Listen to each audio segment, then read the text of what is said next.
कभी सोचा है कि कोई मंदिर ऐसा भी हो सकता है जहां लोग सिर्फ भगवान से कुछ मांगने नहीं बल्कि किसी चीज से छुटकारा पाने जाते हों? जी हां, आज हम बात करने वाले हैं भारत के राजस्थान में मौजूद एक बहुत ही अनोखे और रहस्यमयी जगह की, मेहंदीपुर बालाजी मंदिर। तो इस सफर में हम क्या-क्या जानने वाले हैं? सबसे पहले देखेंगे कि आखिर ये जगह इतनी खास क्यों है। फिर बात करेंगे यहाँ की दिव्य शक्तियों की, जानेंगे यहाँ के कुछ बहुत ही कड़े नियमों के बारे में। और हाँ, ये भी समझेंगे कि आस्था और मनोविज्ञान इस पूरे मामले को कैसे देखते हैं। और आखिर में एक ऐसा सवाल जो शायद सोचने पर मजबूर कर दे। तो चलिए शुरू करते हैं। हम चल रहे हैं राजस्थान के दौसा जिले में। यहीं पर है मेहंदीपुर बालाजी मंदिर। और जैसा मैंने कहा, ये कोई आम मंदिर बिल्कुल नहीं है। इसकी सबसे बड़ी पहचान है भूत प्रेतों और बुरी आत्माओं से मुक्ति दिलाने वाले एक केंद्र के तौर पर। जरा सोचिए, एक ऐसी जगह जहां का माहौल किसी भी दूसरे मंदिर से एकदम अलग है। हवा में मंत्रों की आवाज तो है, लेकिन साथ ही चीखे भी हैं। यहां आने वाले कुछ लोगों का व्यवहार काफी अजीबोगरीब बताया जाता है।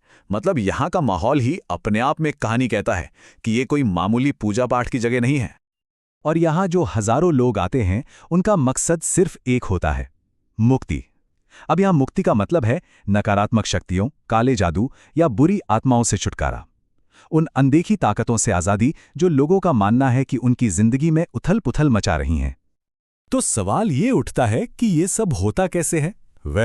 इस मंदिर की जो आध्यात्मिक व्यवस्था है, उसे समझना बड़ा दिलचस्प है। यहां पर असल में 3 मुख्य देव हैं और हर एक का अपना एक खास रोल है, एक खास जिम्मेदारी है। देखिए, ये एक तरह का डिवाइन कोर्ट, एक दिव्य दरबार है।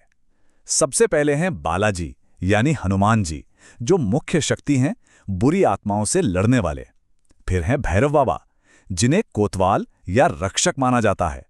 और आखिर में हैं प्रेतराज सरकार, जो आत्माओं के न्यायाधीश हैं, मतलब जो अंतिम फैसला सुनाते हैं। अच्छा, अब यहां मदद पाने की जो प्रक्रिया है, वो भी उतनी ही अलग है। कुछ बहुत ही सख्त नियम हैं, और ये ऐसे नियम हैं जिनका पालन करना एकदम जरूरी है। इन्हें नजरअंदाज करने के बारे में कोई सोच भी नहीं सकता। जैसे कि पहला नियम, किसी से भी आंखें नहीं मिलानी है। दूसरा, जब मंदिर से निकल रहे हों तो पीछे मुड़कर नहीं देखना है, बिल्कुल भी नहीं। और तीसरा, जो शायद सबसे अनोखा है, यहां से प्रसाद, खाना या पानी कुछ भी अपने साथ घर नहीं ले जा सकते। और ये सिर्फ कहने के नियम नहीं है, माना जाता है कि पूरी मुक्ति की प्रक्रिया की कामयाबी इन्हीं नियमों को मानने पर टिकी है। और ये जो आखिरी नियम है ना, कि मंदिर से कुछ भी घर नहीं ले जाना, इसी में इस जगह का पूरा सार छिपा है। मान्यता ये है कि अगर यहां से कुछ भी ले गए तो नकारात्मक ऊर्जा पीछे पीछे आ सकती है। मतलब संदेश साफ है, अपनी परेशानियां यहीं छोड़कर जाओ, फिजिकली भी और स्पिरिचुअली भी। तो अब आता है सबसे बड़ा सवाल, यहां जो कुछ भी होता है, क्या वो सच में कोई दैवीय चमत्कार है या फिर इसके पीछे कोई साइकोलॉजिकल वजह है? चलिए इन दोनों ही नजरियों को थोड़ा करीब से देखते हैं। तो देखिए, यहां पर 2 अलग-अलग बातें सामने आती हैं। एक तरफ है आध्यात्मिक नजरिया, जो कहता है कि ये भगवान बालाजी का सीधा हस्तक्षेप है, जो नकारात्मक शक्तियों को बाहर निकालते हैं। और दूसरी तरफ है मनोवैज्ञानिक नजरिया। ये कहता है कि ये एक तरह की साइकोलॉजिकल थेरेपी है। मतलब यहाँ का माहौल, लोगों का सामूहिक विश्वास, ये सब मिलकर एक बहुत ही शक्तिशाली प्लेसिबो इफेक्ट पैदा करता है, जिससे लोगों को लगता है कि वो ठीक हो गए हैं। लेकिन बात यहीं खत्म नहीं होती। इस मंदिर की कहानी को पूरी तरह समझने के लिए कुछ और भी दिलचस्प बातें हैं जो जानना जरूरी हैं। चलिए उन पर एक नजर डालते हैं। जैसे इस मंदिर की शुरुआत की कहानी भी बड़ी रोचक है। कहा जाता है कि जहां आज मंदिर है, वहां कभी घना जंगल था और भगवान बालाजी ने एक ब्राह्मण को सपने में दर्शन दिए थे। एक और खास बात, यहां कुछ रस्में सिर्फ वारिस कहे जाने वाले विशेष पुजारी ही कर सकते हैं।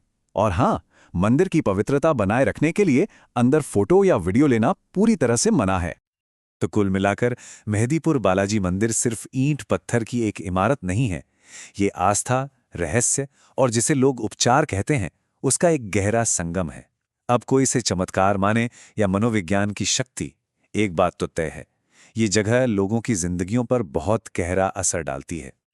और आखिर में हम बस एक सवाल के साथ इस बात को ख़त्म करना चाहेंगे कि गहरी आस्था की हद कहाँ ख़त्म होती है और असल उपचार की शुरुआत कहाँ से होती है।